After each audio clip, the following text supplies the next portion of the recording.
Calon Presiden nomor urut 2, Prabowo Subianto, menerima ucapan selamat dari Presiden Uni Emirat Arab, Mohammed bin Zayed atau Pangeran MBZ atas hasil pemilu sementara. Ucapan selamat itu disampaikan melalui sambungan telepon pada Rabu 21 Februari 2024. Prabowo yang saat itu berada di ruang kerjanya di Kementerian Pertahanan menyapa Pangeran MBZ dengan sebutan Yang Mulia.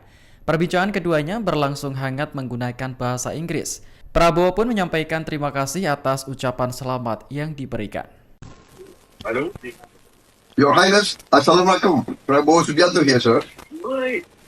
My brother, Assalamu alaikum, how are you? Fine, thank you, Your Majesty. Fine, thank you.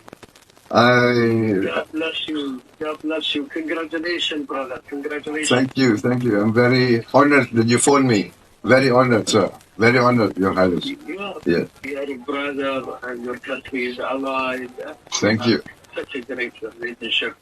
Thank you. Looking forward with your wisdom and leadership, sir, to continue this track and make it even better.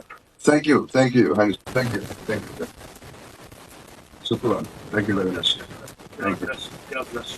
God bless. Thank you. Take care. Download Tribun X sekarang. Menghadirkan lokal menjadi Indonesia.